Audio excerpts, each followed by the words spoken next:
Good morning. How are you? Man, I just saw this thing. So I was watching the latest updates on the conflict in Iran and what's happening there. And so that passage thing, that where the water passes by, where the oil ships pass by, is called a Strait of Hormuz. That thing is not straight at all. I'll show that thing on the screen. That is not straight at all, but it's fine. Hey, today I want to talk about more than 500 political parties registered with the IEC. Oh, more than 508 to be specific. As of now, what I've seen now. I saw that Maibuye also changed its name a while ago. I forgot. I think to Service Delivery Movement or something of that nature. But yeah, we're not here for that today. We gonna be talking about democracy. I'm gonna be talking about democracy. You're gonna be listening. Listen, comrades. Basically, we live in a democratic state, as you should know by now, where there's a multi-party system protected under Section 1 of the Constitution, and there's a body or an institute that has been established to ensure that there are fair elections. It manages elections at national, provincial, and local levels. There's even an act, the National Commissions Act, I think, that regulates the elections in South Africa. Yeah, as per the Section 190 of the Constitution. So we're dealing with a body that is regulated properly in South Africa. But now we have 508 registered political parties. I mean, how did I find out about this? I was scrolling on News 24.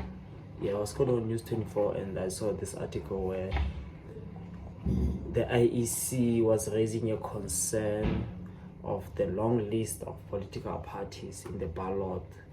So I think there will be like almost 300, I think the number is 290 something, political parties that will be contesting for national elections alone. So about 300 political parties contesting for national elections. And as it is right now, there are 18 political parties in government, in parliament, in the National Assembly. There are 18 political parties in the National Assembly. That's a lot of political parties. I mean, if you look at... Let me just dwell into the challenges because that's what I'm here for.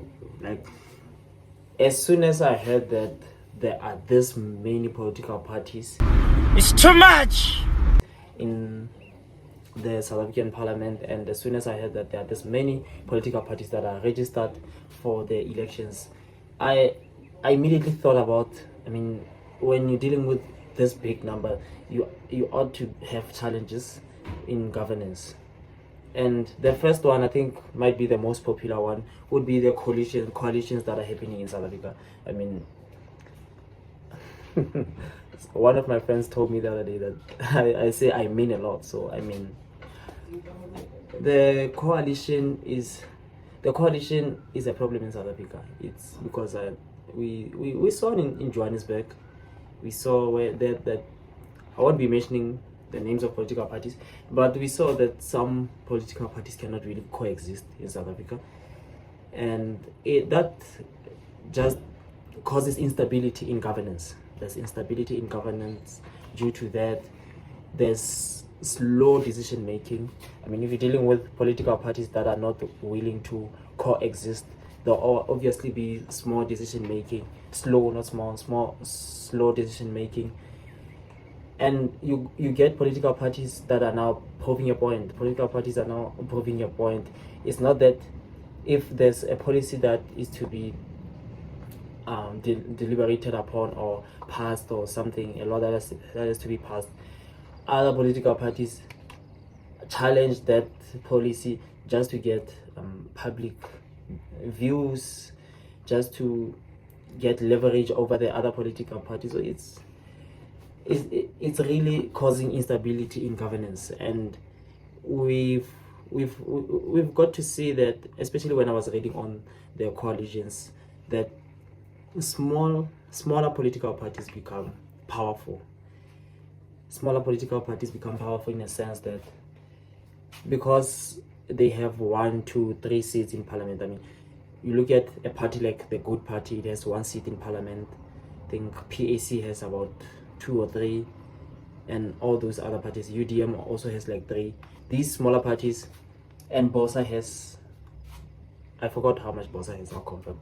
But these smaller parties have a very small representation in parliament, but they now play a very powerful role when it comes to decision making. Why? Because these bigger political parties, at the end of the day, they will depend on these smaller parties for that 1 vote to pass a bill, for those 3 votes to pass a bill. So they play a very big role, especially at the later stages where it's needed the most. They play big roles where it's needed the most. So when you have a situation like that, so for me it's a role that's not well deserved. What do you mean by that? I mean, you are a small political party because people didn't vote for you, but at the end of the day, you play such a gigantic role in policy changing and in the lives of people who never voted for you in the first place. I mean, it's my opinion. But I won't lie, there are advantages to having multi-party systems, although I'm not a fan of a multi-party system. Even if there's a multi-party system, I would like for it to be regulated. And I mean, we live in a democratic society. That means we would have to scrap that thing off and maybe reduce the number of the parties to 20 parties at least, for me personally. I mean, there are some advantages. There's better representation. Minorities are represented better in government. There's accountability. There's oversight from other political parties. Obviously, there's accountability. There's oversight of the media because some of the political parties fund the media. They give out information to the media and all those things. So there's more accountability and oversight. And yeah, I did mention the minority. There's protection of the minorities because they are able to be represented in government in those 2 or 3 seats. My personal views on having so many political parties in South Africa and what I wish the political framework of South Africa would be is that, I mean, firstly, you'd have to ask the question, how do we protect our democracy and at the same time limit the number of political parties? I think you would agree with me that this is an insanely ridiculous number. I mean, 508 political parties, that's just too much. Now we're doing the most. For me, firstly, we'd have to have stricter registration requirements for political parties.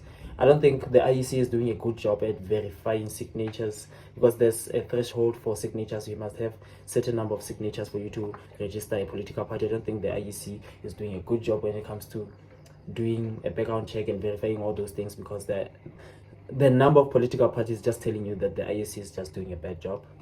And to extent that it's possible to limit the number of political parties totally, just limit the number of political parties.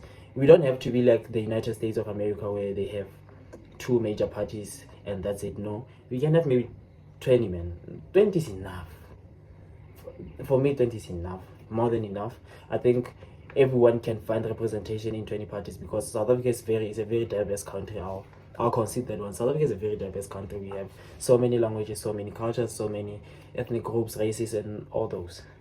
I hope you like my opinions, and I hope you come back for more of my opinions and the things that I'm interested in. If you like the video, please subscribe and like the video. Thank you.